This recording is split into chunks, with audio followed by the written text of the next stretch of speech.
Hello বন্ধুরা, good morning. আমি সেবিকা। আমার নতুন একটা ভিডিওতে তোমাদেরকে অনেক অনেক ওয়েলকাম আর ভালোবাসা। এখন ঘড়িতে বাজে সকাল 6টা। তো এখান থেকেই তোমাদেরকে সাথে নিয়ে আজকের ভিডিওটা শুরু করছি।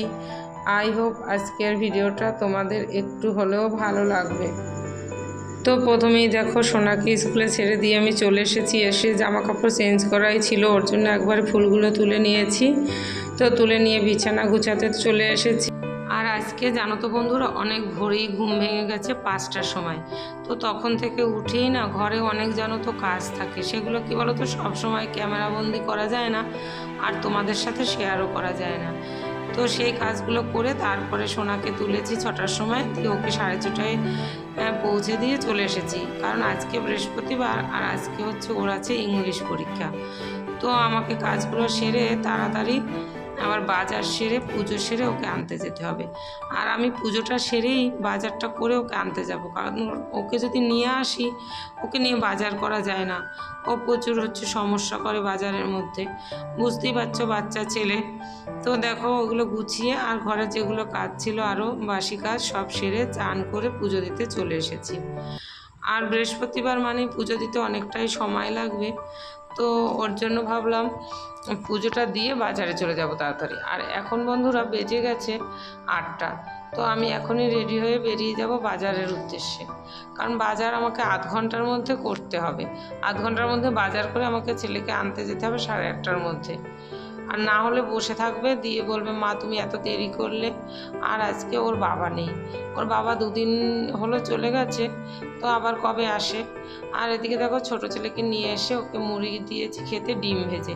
কারণ ও মুড়ি খেলে না হাত দিয়ে খায়, আর সুন্দরভাবেই খায়, আর গুছিয়ে খেতেও পারে। আর ভাত দিলে একদম খেতে পারে না, আর খেতে চায়ও না। তো কী বলো তো বন্ধুরা, দুটো ছেলে না দু রকমের হয়েছে। লোক আগে বলতো, এখন দেখি না সত্যিই তাই। কি বলো, বড় ছেলে হচ্ছে সব সময় ভাত খাবে আর মুড়ি রুটি খেতে একদম পছন্দ করে না, আর ছোট ছেলে আবার ভাত খাবে না, সে মুড়ি আর রুটি খাবে। আর ওর বাবা আবার আর এক রকম। তাহলে বলো, 3জনের মতো 3ভাবে রান্না করতে হয়। আজকে যদি ওর বাবা নেই, ওর জন্য একটু ঝামেলাটা কম। তো ওর জন্য দেখো জামা কাপড়গুলো মেলে আমি চলে এসেছি হচ্ছে এই যে বাজার ধুতে, কারণ বর্ষাকাল হলেও বাজারগুলো ধুয়ে রাখতে হয়, আর রাখিও আমি। এবার জল ঝরিয়ে নেব। আর বাজার করে একবারে ফলগুলোও নিয়ে এসেছি, কারণ তোমরা তো সবাই জানো বাজারটা আমি কম করি কেন। প্রত্যেক দিনই আমি ছেলেকে যখন ছাড়তে যাই তখনই সকালবেলা সবজি মার্কেট বসে, আর ওখানে না দামটাও কম আর টাটকা সবজিও পাওয়া যায়। তাও আমি আজকে হাটে গেছিলাম মাছের জন্য। তো মাছ কিনতে যে এগুলো চোখে পড়লো, তো কিনে ফেললাম। কারণ জানো তো, চোখে দেখলেই কিনতে ইচ্ছা করে, আর ভালোও লাগে বাজার করতে। তারপরে তো দেখো, এদিকে বড় ছেলেকেও খেতে দিয়ে দিয়েছি। আর বড় ছেলে কি বলো তো, ভাতই খাবে। তো আমার একটু ঝামেলাটার জন্য বেশিই হয়। আর এদিকে দেখো 2 রকমের শাক এনেছি। তো ভাবলাম আজকে তো সময় নেই, কালকে করব। কিন্তু জানো তো বন্ধুরা, সকালবেলা উঠে দেখলাম সব শাকগুলো না পচে গেছে, বর্ষাকাল যেহেতু। আর দেখো, এদিকে মাছ এনেছি, ছোট ছোট দেশি চিংড়ি মাছ এনেছি, আর পার্শে বাটা। তো এগুলো আবার কাটতে হবে। দেখো, পার্শে বাটাটা আমি কেটে নিয়ে চলে এসেছি, আর একটু নুন দিয়ে ভালো করে আমি ধুয়ে নেব, তাহলে কি বলো তো তাড়াতাড়ি পরিষ্কার হয়ে যায়। আর চিংড়ি মাছটাও অল্প আমি কেটে নেব, লাউ চিংড়ি বানাবো বলে। আর বাদবাকিটা রেখে দেবো বাটা করে খাওয়ার জন্য। আর এই চিংড়ি মাছের বাটাটা খেতে অসাধারণ লাগে। তোমাদেরকে আমি একটু বাটাটা করলে অবশ্যই তোমাদেরকে দেখাবো।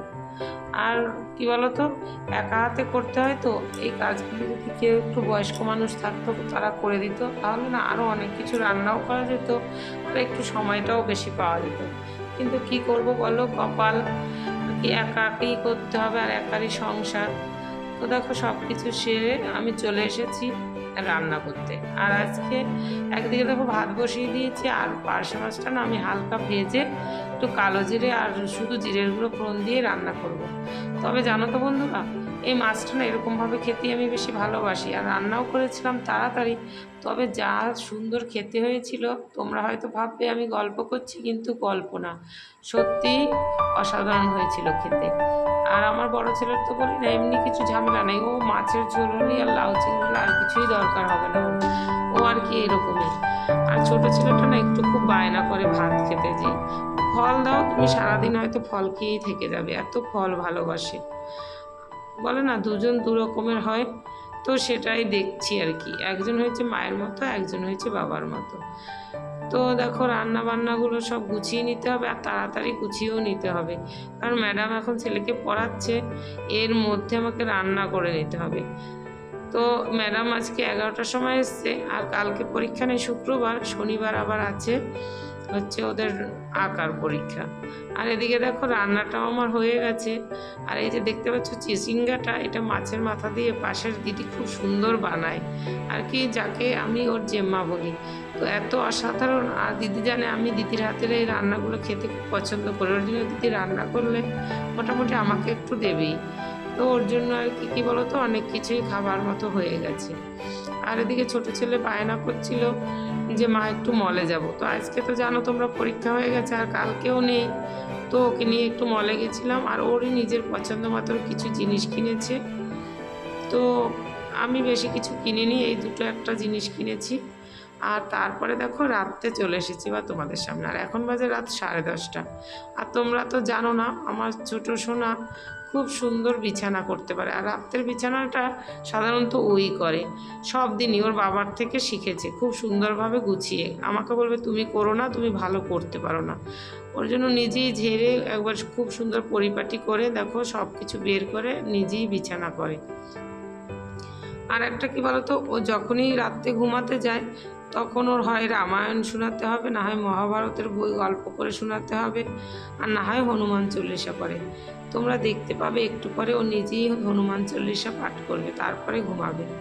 আর বিছানাটা জানো তো বন্ধুরা, গরম যখন খুব করেছিল তখন ওর বাবার জন্য ও নিচেও আলাদাভাবে বিছানা করে দিত। আর জানো তো বন্ধুরা, আজকে যদি ওর বাবা নেই তো আমাদের তিনজনের খুব ভালোইভাবেই হয়ে যায় উপরে। আর এখন যেহেতু বর্ষাকাল, ওর বাবা থাকলেও না নিচে আর বিছানা করা হয় না, উপরেই একটু কষ্ট করে সবাই মিলে শুয়ে পড়ি। আর তোমরা হয়তো ভাববে যে এইটুকু বাচ্চাটাকে দিয়ে বিছানা করায়, কিন্তু কি বলো তো বন্ধুরা, ও নিজে থেকেই করে, কোনো দিন বললেও শুনবে। আর এই মুহূর্তে যারা আমার ভিডিওটা দেখছো তারা একটি লাইক করে দেবে। আমার ভিডিওর কোনো অংশ যদি তোমাদের ভালো লেগে থাকে কমেন্ট করে জানাতে ভুলবে না। এই ধরনের ভিডিও যদি তোমরা দেখতে চাও চাইলে আমার চ্যানেলটাকে সাবস্ক্রাইব করে রাখতে পারো। আর এই যে দেখো দাদার সুবিধায় দাদার জন্য এই পাশটা বিছানাটা করে দিয়েছে আর কি, ওর বাঁ দিকটায় করে এখানে ওর দাদা থাকে, আর তারপরে ও শুয়ে, তারপরে আমি শুই। আর ওর বাবা থাকলেও ওর মধ্যেই শুয়ে পড়ে।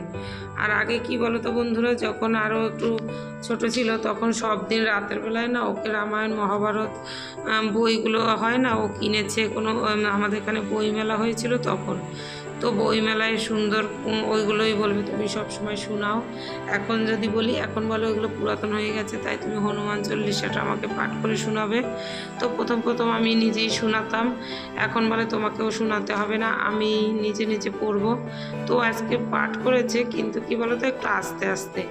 আর কি বলতো, ও প্রত্যেক দিন পড়ে, তারপরে এরকম বইটাকে না মুড়ে রাখবে, যদি ভুলে যায় ওর জন্য মুড়ে রাখে। কারণ কি বলতো, ও ছোটোবেলা থেকেই না খুব ঠাকুরের ভক্ত, কেন জানি না, ও ঠাকুরকে এত বেশি ভালোবাসে। আর ওর জেম্মার সাথে কি বলতো, যখন থেকে ওর 1 বছর বয়স তখন থেকে পুজো করতো, প্রত্যেক দিন ওর জেম্মা পুজো করতো, তো সাথে যেয়ে পুজো করতো। আর আগে না আরও বেশি ছিল, এত বেশি ঠাকুর ভক্ত। তো এই যে দেখো হনুমান চল্লিশা পাঠ করতে বসে পড়েছে, পড়ছে, কিন্তু কি বলতো খুব আস্তে আস্তে, শুনতে পাবে না, ভুল যদিও হচ্ছে বলো না, হনুমান চল্লিশা কি ও চাইলেই এখন নিজে নিজে পড়তে পারে না, ভুল হচ্ছে, কিন্তু বলছে তাও আমি পড়বো। তো পড়ছে, আর অন্য কখনো সময় হলে তোমাদের পড়াটা শোনাবো। আর এদিকে দেখো লাইট অফ করে শুয়ে পড়ছে। তো বন্ধুরা তোমরা সবাই অনেক অনেক ভালো থেকো, সুস্থ থেকো, গুড নাইট।